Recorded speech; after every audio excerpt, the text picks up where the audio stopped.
Welcome, dear friends, fans, and fellow aficionados of leadership excellence. Thank you for joining us here on this episode of Leadership and Loyalty Tips for Executives, part of the Full Monty interview series, where today we will look at the need for diversity in the workplace. Is it real, or is it some liberal agenda that's been shoved down the business owner's throat?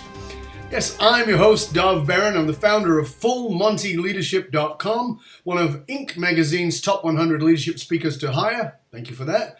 Executive mentor, Entrepreneur Magazine contributor, and international business speaker. If you're a new listener or a new viewer to the show, I want to ask you to strap yourself in. We're about to go full Monty. And thank you for joining us. If you're a regular, big thank you to you for making us the #1 show for Fortune 500 listeners and viewers, and keeping us consistently at the top for leadership, next generation business, and a whole bunch of other great categories. Thank you for sharing the show with everybody that you know. Remember, we always need your help to stay relevant, so please go to iTunes, rate, review, and subscribe to the show. All right, let's strip it down and dive right in. President Trump. Words that just a few years ago might have only been said in a comedy skit.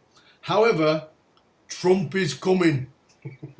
Yes, Trump is coming. And most people, even those who voted for him, are now wondering what his presidency will mean, particularly in the context of equality, inclusion, and diversity in general.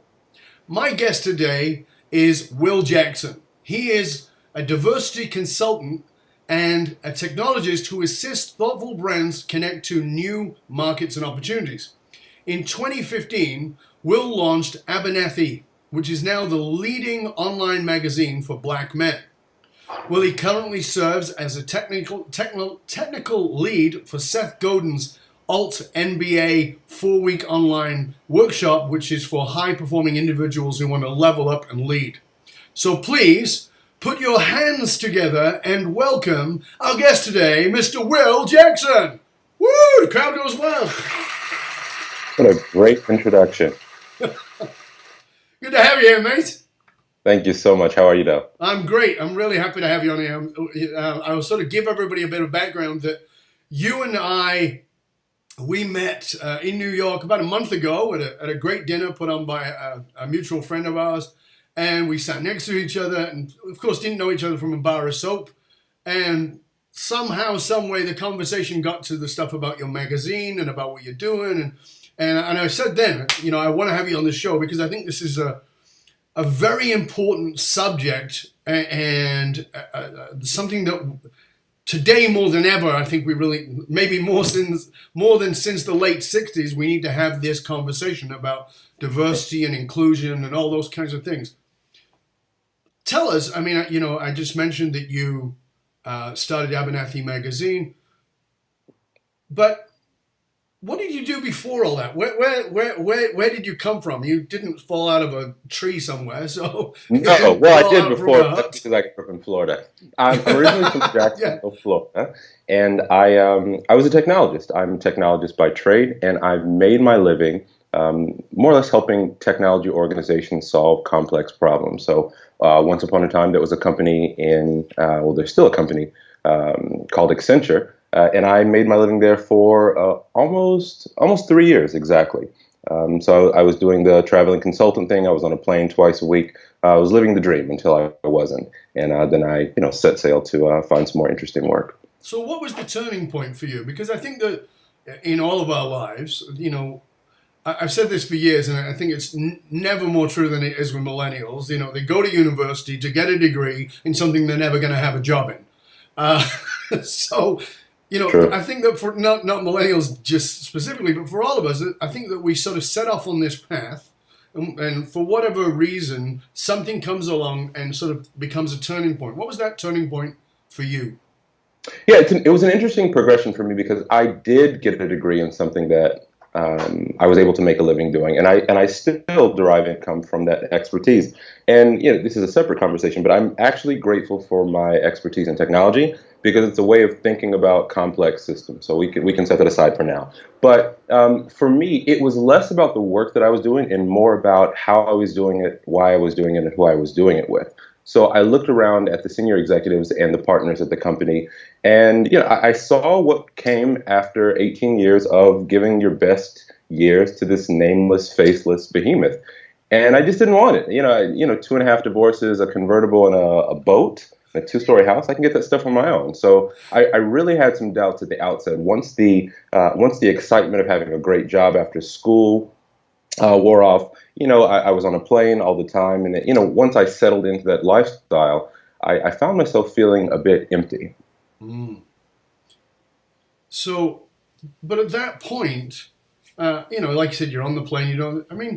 I'm imagining that certainly to the outside world, life looks pretty good. Totally. Right. So what is it?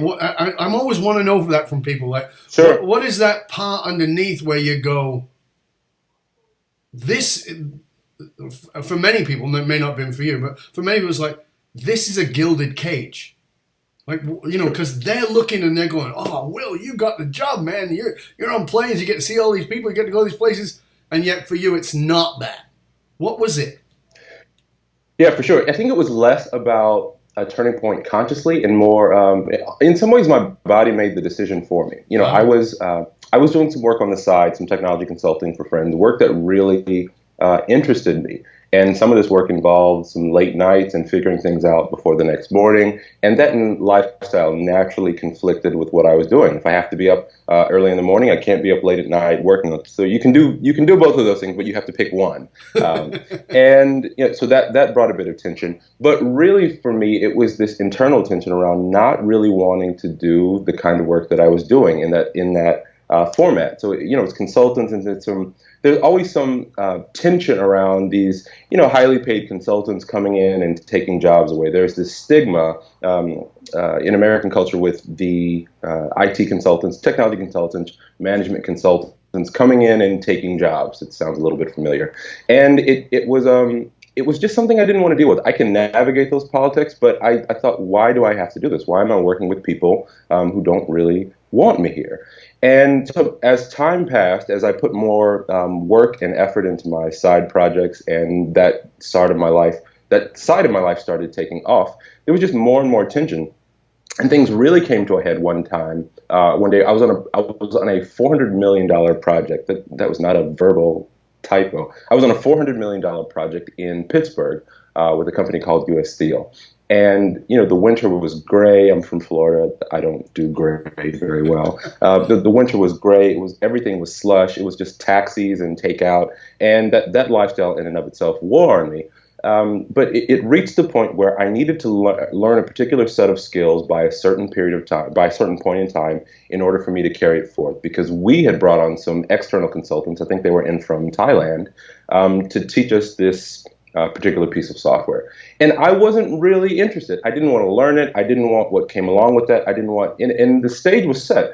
I could have been, I was a shoo-in for a great promotion. I was a shoo-in for this great adulation and all the things that come from being a part of a successful project, because I don't know if I can talk about this stuff, but I'm going to anyway. The plan was for the company or the client to purchase this company. Yeah. And so we brought in consultants, we were learning the tools. I didn't really want to. And so there was always this disharmony. And things reached a breaking point when I was supposed to be transitioning to teaching the team about the software. And I hadn't spent the time to learn it. So it was... That's a bit of a problem.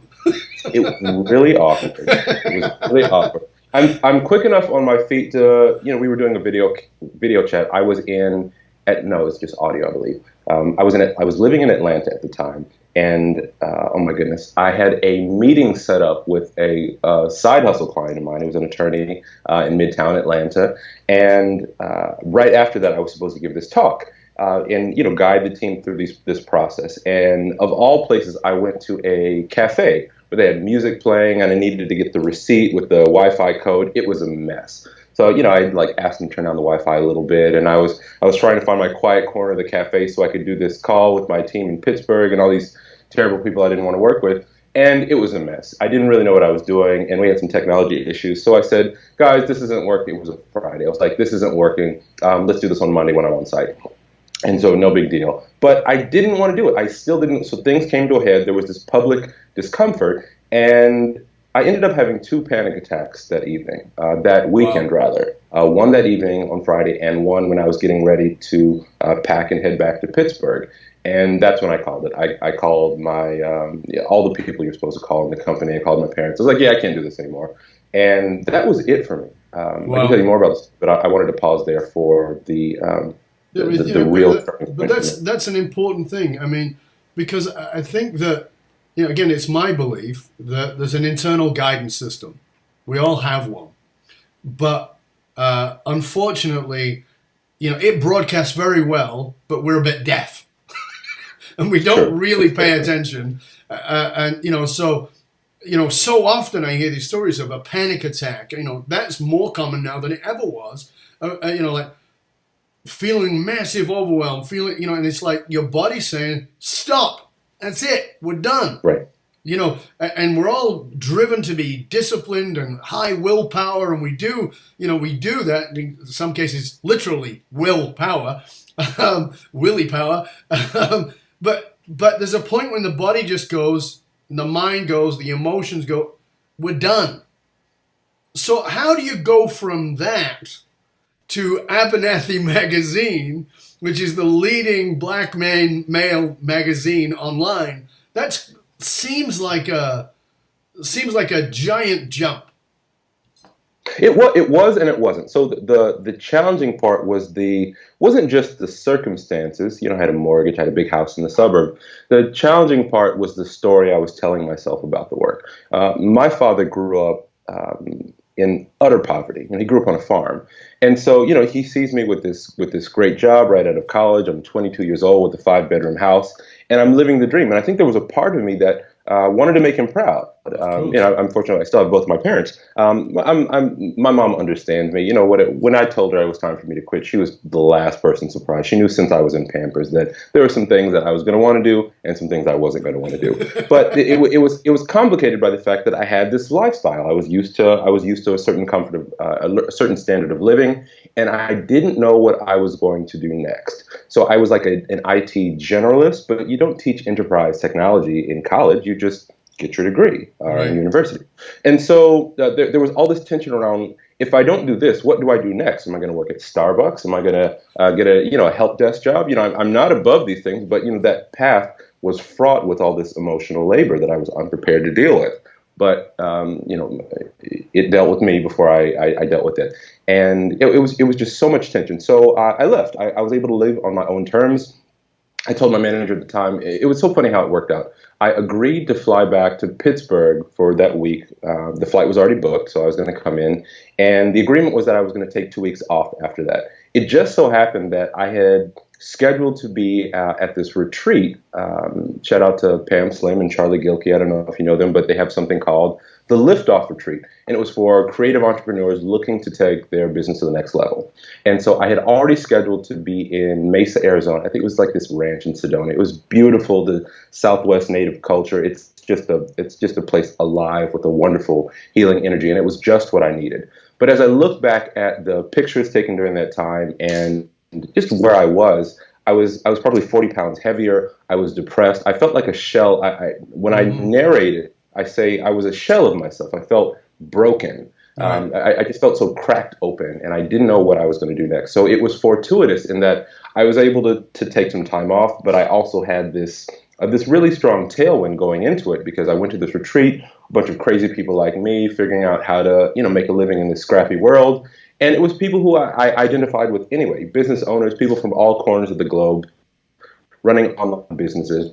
And those are my people. And so I was able to fly back home, and I decided on that flight that I wasn't going back to work. I was going to ride out my paid time off. I was a consultant, so I had a bunch of paid time off, but I think it was something like 240 hours or 100. Basically, I had time to get it together. Sure. And so I rolled off of the project I was in Pittsburgh, and I was home in Atlanta, essentially getting paid to start my next steps. Right. And so that's what I did. I was freelancing. I was doing some web design and development. I started speaking, and I had a really good thing going for myself in Atlanta. Cost of living wasn't too crazy, and I just got on with it. And one thing led to another. I started getting on more and more interesting projects. January 2011, I moved to New York City to help launch something called the Domino Project. There's an author by the name of Seth Godin. He launched it's essentially a book publishing company in partnership with Amazon.com, and we made books for 6 months. So Right. I was subscribed to his newsletter, and in December of 2010, I quit my job in April of 2010. In December of 2010, I saw that he was launching this company, and I threw my hat in the ring. I applied along with 599 other people from all across the globe. Mid-December, I was asked to interview in New York City. It was my second time there. It was very exciting. Second time here, I should say. That was very exciting. And I found out that day that I was hired. So that's when everything changed for me. And is that the birth of Abernathy Magazine? No, that was the first time that I found out that I could really make a living doing things that I never imagined that I could do. So the Domino Project started in January 2011. That was a 6-month contract. After that, for about 3.5 years, I was doing some web performance optimization consulting with this company based out of Boston called W3 Edge. And it was after that that I launched Abernathy, almost 2 years ago, January. So Abernathy Magazine, I did the research, of course, and it's named after Reverend Ralph Abernathy, who stood beside Dr. Martin Luther King, who was actually a massive influence on my life. He stood beside him in the civil rights movement, and as it says on your site, that Dr. King said that Abernathy was his best friend in the world. Why a black man magazine? Why that? I mean, obviously you're a man of color. That's not, you can't miss that. But why that? I mean, why not a technology magazine? Why, there's a whole array of things you could go down. Great question. So the United States is an interesting place, and over the past few years, we've seen a resurgence in what they would call racial tension. Mm-hmm. Racism has reared its ugly head. It hasn't gone anywhere. But there are a few factors that have really influenced the way that we're talking about it, particularly in the context of the American media. One is citizen journalism. So when Mike Brown was killed in Ferguson, Missouri, one of the things that made it different for me, and one of the things that was so impactful for me, is that regular people like you and I were flying and driving there, turning on their iPhones and live streaming what was actually going on in the streets to all across the world. And so while there was one narrative by the local news and maybe CNN and mainstream media, I was watching police officers point rifles at unarmed members of the press. I was watching my countrymen being tear gassed, American citizens being tear gassed. Yeah. I was watching tanks parade down West Florissant. I was watching the ways in which the police descended on protesters and provoked them after hours, after the press had left. Yeah. And I was sick. I was absolutely sick. Night after night, I was glued to my screen watching these developments because I was really active on social media at the time. And I remember the very first tweets about a young man being shot and killed by the police and his body lying there on the concrete for hours. Yeah. And I watched that thread unspool into this national conversation around Mike Brown's death in Ferguson. That was the tipping point. That was the seed that was planted. And that was the beginning of what I affectionately refer to as my Great Black Awakening. I grew up privileged. I grew up fortunate. I had a private school education when I really needed it. And I was protected against some of the ills of society that disproportionately affect the black community, underemployment, police violence, and so forth. Sure. I've had a wonderful career. I have not had the issues that a lot of my fellow black Americans have experienced. And I wanted some way to reconcile the reality and the lived experiences of a lot of folks who look like me with this reality that I was utterly vulnerable in my skin as a black male in the United States. And the specific issue I was looking to combat is the way in which black men are portrayed in the media. We're either athletes, we're entertainers, or we're some sort of nefarious, scary characters. And it is damaging the fabric of our society. And so I wanted to create a place where we tell our stories on our own terms and just get on with it. Talk about the things that we're proud about. Talk about our heroes. Talk about the things that we're really concerned with in our communities without regard to what anybody else is saying about us. I loved what Morgan Freeman said, and I'm sure you're familiar with it, when he said that he wanted to get rid of, what do you call it? It's February. I'm trying to think what the actual American... Sorry? Black History Month, right? And he said it's a ridiculous thing to have. You don't have White History Month, so why do you have Black History Month? We're part of the fabric of America. Why isn't every day Black History Month for all of us, and that awareness? I think I told you the story of how Martin Luther King had impacted my life. When I was a kid, I walk in the living room, my mom is crying. Now, my mom is a poor Jewish woman apparently it's a racist term, but I'm going to use it, in a ghetto, because that's where we lived. We lived in a ghetto. It was a worn down, deprived, financially broke, emotionally broke, crime-ridden environment. Do you consider that a racist term, ghetto? I really would like to know that. No. It has a black connotation in a modern sense, but no, it is used exactly as you're using it. So we're living in that environment. I walk in the living room, my mom is crying, and I'm like, I'm 10 years old. Why are you crying? She points to the TV set, and a guy, I don't know him. He's not a movie star. He's not a TV star. I don't know him. And she says, he's dead. And I'm like, who? And, then I can hear, I have a dream. It's Martin Luther King's speech. And I remember being puzzled by how this black American, so not just the men of color, because we grew up with everybody of color, but somebody on the other side of the world. And I remember thinking, because I asked my uncle about him, and he began to tell me about Martin Luther King and about civil disobedience and about Gandhi, and that's where I became politically awakened and realized that you can have impact across the world, even before social media, that you can have that impact, and it's not about, and even then I knew it was not about race or color, it was about this willingness to stand up against what's not right. Like I said, I was born Jewish. Although I come from a very non-religious background, but my mother, was one of the great blessings that she gave me. Always said, "There's no room for racism," and she says, "No matter what you pick, history shows that when they finish picking on them, they'll go for the Jews. So you don't have the right to ever be racist. So just get over it." And and she totally welcomed anybody. I had friends who were black and Chinese and all lots of Indian friends. And we used quote racist terms playfully with each other. And I think that's part of the challenge that I see is that, and I love your input on this. I think that, like you said, racism hasn't gone away, but I think it got buried under this bullshit political correctness that doesn't allow people to actually say something. And I'm trying to remember who it was, but it was a particular comedian who said something recently, which is, he said, I kind of like this thing that's happened with Trump because I'd actually rather have my racists exposed rather than have them be politically correct and not say the wrong thing. What's your thoughts on this in the context of political correctness and like how it's maybe repressed the expression of racism, but it's not gone away?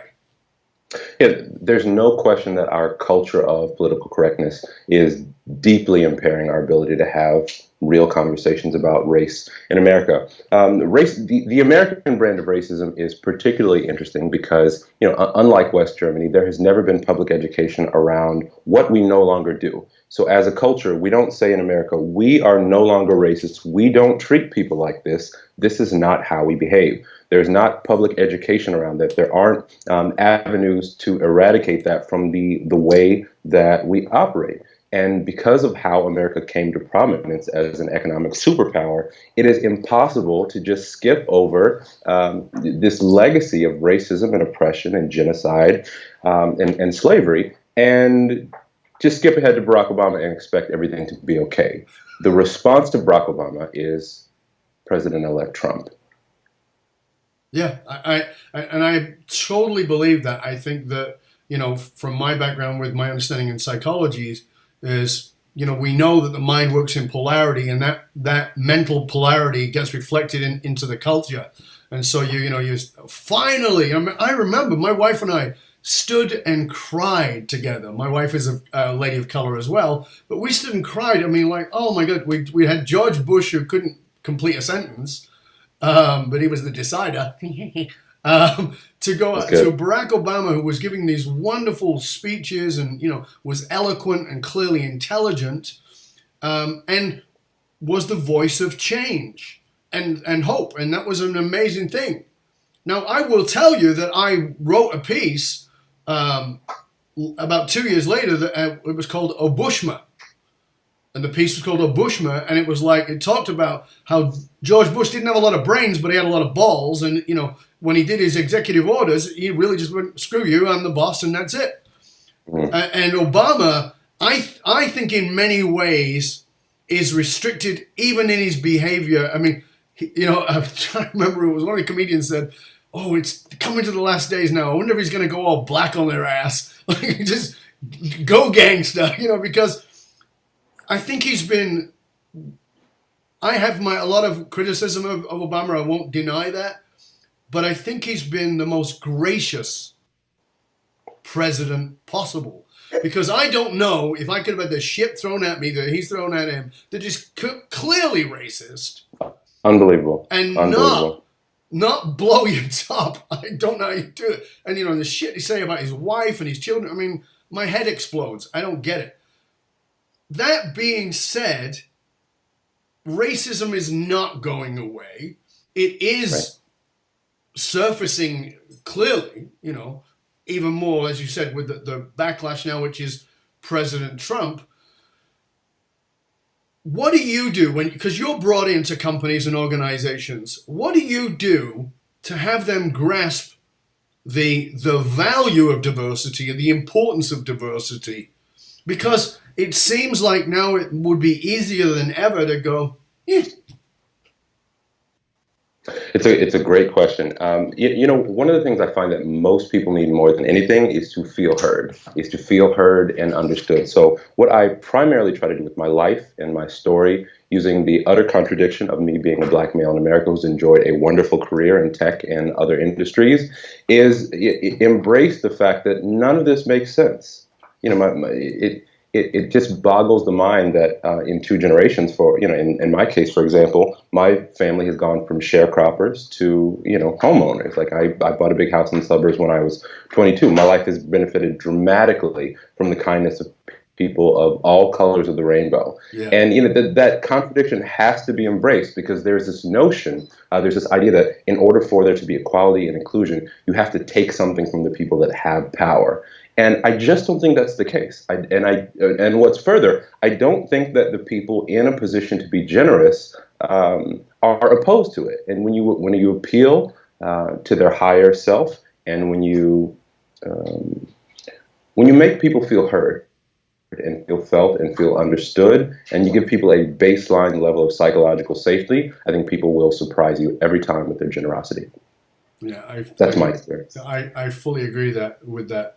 My experience, I had a conversation with somebody recently. I said, and I'd just come back from the trip where you and I had met, and I said, it never ceases to amaze me that the people who are at the top of their game are always the people with the least amount of ego and the largest amount of generosity. So true. It's so true. And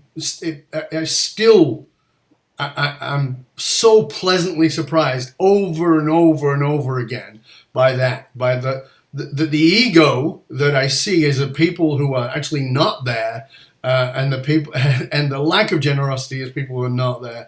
And it's that psychology of clinging to survive that creates this threat of someone taking something away from me. So how do we deal with that, Will? Because there is this, seems crazy to me, and I'll say it seems crazy to me because I have seen people show me evidence because I brought it up, and it's very real to them. But what seems crazy to me is this idea of reverse racism. And now because of, like I said in the opening, that like diversity is pushed upon us. We have to employ this person, whether that's that they're gay or they're a woman or they're of color or whatever it might be. How do you get that person who's clinging to and feeling like, somebody's going to take shit away from me? how do you get them to embrace it? You know, I know you go in and you work with companies to have them grasp this. How do you get them to see nobody's trying to take anything from you?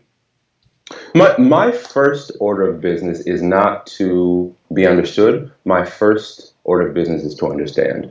Because the reality is, if more people knew about the actual nature and the history of racism and just the sheer depravity of this institution, first of all, you wouldn't sleep for the rest of your life. Like, if you actually, you would not go to sleep for the rest of your life. But second of all, I think you would view things differently if you understood the ways in which this history still perpetuates itself today. So when you have the system, when you can see the echoes of this institution still playing out, when you see that African-American folks or folks with traditionally ethnic sounding names have to send out twice as many resumes to get the same number of reactions, and on and on and on, from pay to how they're regarded at work to the microaggressions endured. Like, life is really rough for a lot of folks who look like me in America. When you add all these things up, and you don't make this about it being somebody's fault, you don't make someone culpable for these things, but you merely offer a quick journey through history and an overview of the way that lived experiences are for a lot of underrepresented minorities in the United States. When you start peeling back the layers of that onion, you can access a different part of that person's humanity, because nobody really wakes up in the morning angry at Black. Like, on the whole, I don't find that racism is this thing that needs to be expressed in people. I think by and large people are in a hurry.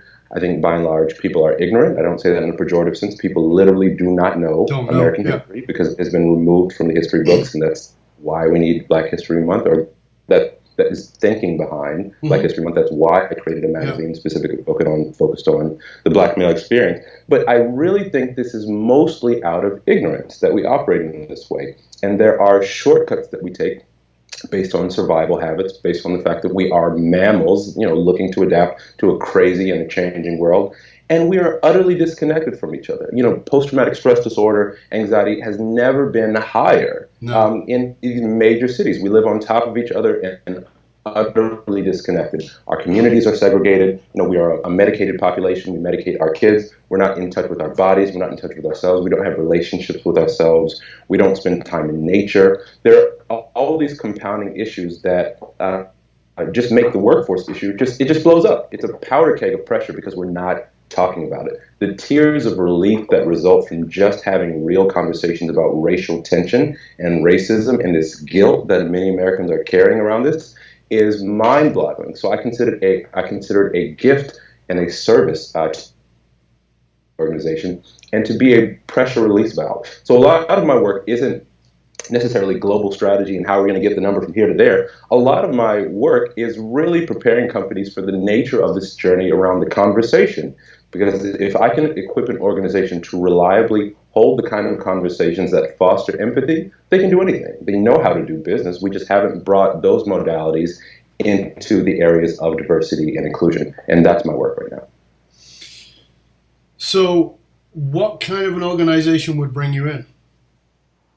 Tech companies mostly. So the technology sector is a mess. And a fascinating sidebar. One of the reasons we're having this conversation about diversity and inclusion in tech is because of Jesse Jackson. And I love telling the story because it's part of my mission with the magazine, and because most people don't know. What Jesse Jackson does through the Rainbow Push Coalition is he buys shares of publicly traded tech companies, and he goes to the shareholder meetings and he says, why aren't there any Black people on our board? It's the most gangster thing ever. So that's why you gotta love that. That's awesome. So that's why Google released their numbers. That's why there's been this public conversation. And it's fine that companies are taking credit saying, we wanted to do this. No, you damn didn't, Jesse Jackson said. Anyway, so the ball got rolling, and that makes it easy. As a Black male in tech who's had a wonderful career, and I have this perspective, and I have a great network, and I have this social capital, it's not hard for me to go into an organization and share my perspective pre and post Abernathy, right? And that gives people a connection point to this conversation because I'm accessible. They know my story and a lot of the people I've worked with over the years. So I'm able to peel back the layers on what that experience is actually like for a lot of people who don't have the opportunity to meet with them. So long story long, technology companies, that's where I am most effective affected because I can speak, to the engineers, and the engineers need data. Engineers come from a particular worldview that's critical, and I love it. I love having these mental jousting matches. But you can actually make a case around data for diversity. That's not what wins people over. That's part of the job. What really wins people over is empathy, compassion, and helping them feel heard. Yeah, I mean, I think what you said is a vitally important piece, and that is that people want to be heard. When I had a conversation, as you and I know, I'm pretty political and have some strong political views. And I said, I wrote a piece that went viral. It was called Decoding Trump. We got picked up by Fox and some other stations. And the whole thing was, here's the mechanisms he's using, but why do they work? Because they're not working on me and they're not working on some other people. Why do they work on some people who are not stupid people? I mean, a lot of people the media want us to believe that it's the trailer trash who voted for Trump. That's not true. I have some very smart people who voted, very, not racist people who voted for Trump. It's not that. But it was people who did not feel heard. And I said in one of my interviews I did recently that the shocking thing for people is if you actually look at the numbers, you'll find there's a large chunk of people who voted for Barack Obama who voted for Donald Trump. And that blows people's minds because they want to be heard and they want change and they're sick to death of the corruption. And what you're saying there, I think, is the piece that goes beyond race or any of those things, which is people desperately want to be heard and they don't feel they have a voice. And so the work that you're doing, to me, seems like that's why when we had that conversation, I went, I love that you're actually giving people a voice. Because then we come out from underneath the bullshit of political correctness and we say, what's really going on here?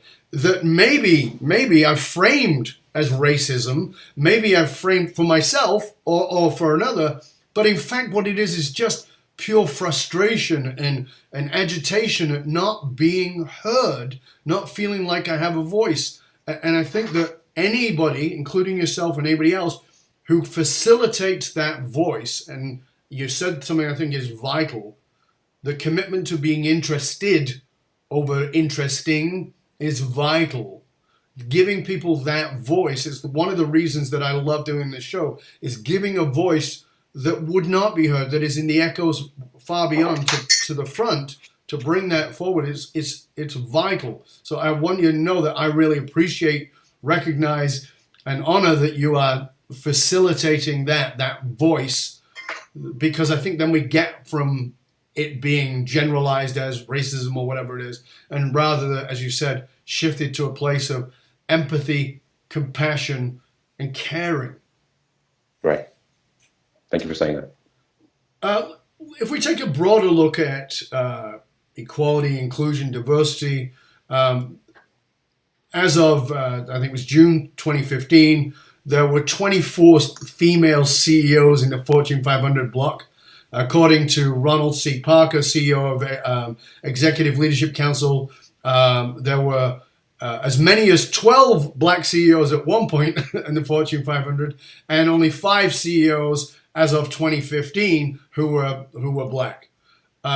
Only 15 black executives ever made chairman to CEO of Fortune 500. What do you think really is keeping women of any color and men of color from being in those top-ranking C-suite positions? In your experience, in what you're doing, what do you think it is that's keeping them out of that? Yeah, we all need different things, right? Based on the identity we hold, we have a story in our head about where we belong. There are signals sent in society from advertising to even to the marketing material around how jobs are advertised. So companies that are looking for rock stars are reliably going to attract white males. You're not going to find a young, queer, black software engineer. Oh my goodness. You're not going to find a young, queer, black software engineer applying for jobs disproportionately that are looking for rock star engineers. You're just not doing it. So this goes back to the literal ignorance that pervades the culture. And so when you reach these points of pressure where you need mentoring, where you need support, and where you really need the perspective of people who have been there, there's a simple lack of numbers. There's a lack of experience available at the levels that provides the timely feedback and the encouragement and support. So it's really important for a lot of companies to have the kind of leadership and the mentoring for the specific identities they're looking to support, because we all need different things. We need different, not only based on the identity that we hold, but based on our personal story, based on the narrative that we have. Intergenerational trauma and the way that, we were raised. If you grew up in poverty, there are certain habits that are going to be really, really hard for you to shake. And if we don't take these into consideration with a holistic leadership and mentoring perspective, some people will reliably fall through the cracks, and this will activate the narratives that we already have. And it's really easy for there to be a culture that perpetuates itself as a result. But if in my company, let's make up, XYZ Corporation, we don't have any, not because we've tried to filter them out, but we don't have any black queer executives. How do we mentor the up and coming young black queer people who want to be superstars? How do we mentor them when we don't have a context? It's a great question. My best advice to organizations in that case is to begin talking about it. I'm working with a company right now. I'm super excited to be sharing their story with my audience soon. But they were founded by 3 white men and 2 white women, and they knew that gender diversity was a priority for them on day one, but they knew they had to do better. So what they started doing is making commitments to it. They started talking to the network about it. They started asking for diverse preferences. They started researching who the black voices are. They started finding diverse places to advertise job listings. They started educating themselves. They started finding people who were doing community activation or community organization work, and they educated themselves on the nature of the issue. So they, despite being an all-white team, were armed with the tools to take the conversation public. And they decided, here's what I really love, they decided that the worst that would happen is that they would potentially offend someone. But the best thing that could happen is they would attract the right kind of person. And I'm sure you resonate with, the lack of fear in offending someone. So, they were really, they really did a brave and courageous thing by arming themselves with knowledge, by taking action, and really at the outset of it, committing themselves to a diverse team. And I will just say that it was successful. I jokingly say that their team picture looks like a stock photo for a diverse team. It's a beautiful thing to watch. They've been successful in their experiments because they made a commitment to it, they armed themselves with knowledge, and they tried and they asked. Fantastic.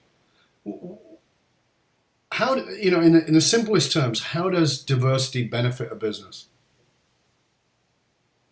It depends. It's a great question. It really depends because, the facts of the matter, as are diversity, number one, alienates white males by and large. Number two, it harms the careers of underrepresented minorities and women who champion these causes internally. And number three, it can actually harm diversity. So a company really has to be serious about its commitment, because if it's being shoehorned in or if it's not natural, there are so many ways that it can be subverted. Yeah. And companies like Twitter are saying this right now. There are a lot of folks a lot of folks at Twitter who would love to see a lot more black engineers working there, but they say there's no chance because the recruiters aren't going to let them through. There is a culture of subverting these efforts because everybody is not on board, and that is a culture problem. And so if it doesn't come from an authentic place, if you're not hosting these challenging and courageous conversations internally and priming people's hearts and minds for the nature of this journey, it will fail. It will be slogans, it will be taglines, and nothing else. Yeah, wow, that's important. If you could reach out and give one message to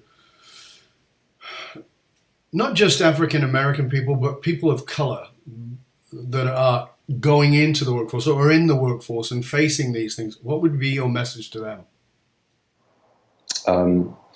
This is a scary world. I hear you. This is a challenging time. I hear you. We've been through a lot as people, but we're all connected to this global consciousness that gives us what we need to overcome. And so in no way would I ever trivialize the nature of the day-to-day experience, but help is available. Healing is important, and we have to take the time to take care of ourselves so we can be of service to ourselves and each other. And I beg you, take the time to take care of yourself. That's a really important message. And if you could give one message to business people about why they really need to embrace inclusion, what would it be to them? What was the message to them?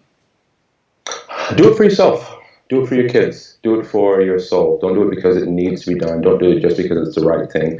Do it because it is the only way we are going to save our culture. It is important. It's about damn time, and we need everybody's help. Let me ask you, Will. What gets you out of bed in the morning? What is it that your heart and soul cries out for you to do more of, particularly when the going gets tough? I've experienced a tremendous amount of healing, mental and emotional, in my journey of advocating for marginalized communities and understanding the ways in which generational trauma has affected me and the way healing is available to us. So just what I've experienced as, the product of a two-parent suburban household who's had a great education, all the opportunities of the world. If I've been to some of the dark places that I've been in my journey, I have a profound respect for people who might identify as, having some mental disorders or issues that aren't so easily addressed. And so I just have a deep, deep, deep empathy and compassion for people who are suffering unnecessarily. And through, my mindfulness practice, I've learned many of the ways in which a lot of our suffering is A, needless, and B, psychological. And so I'm eager to find solutions that help people feel more connected, more understood, more heard, and healed, like healed in the way that we need it to. Because if we heal ourselves, the rest, by and large, in our immediate circle, will begin to take care of itself. Yeah.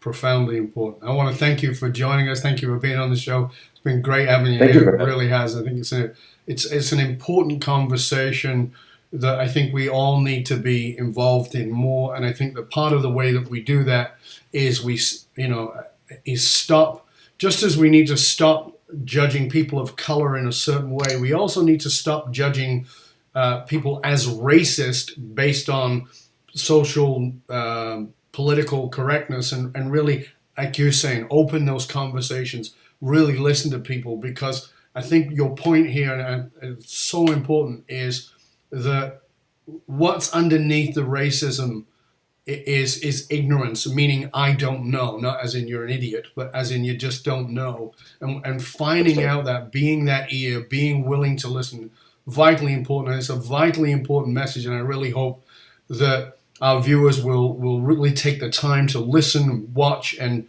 share the show with other people. This is an important message that we've got to get out there. So I want to really thank you for joining us. And if for our viewers who want to find out more about you, what it is you do, about your magazine, tell them where to go, please. Sure. AbernathyMagazine.com. You'll find everything you need to know and more. Don't cut me off. Yeah, and can they find out more about the potential of bringing you into an organization there as well?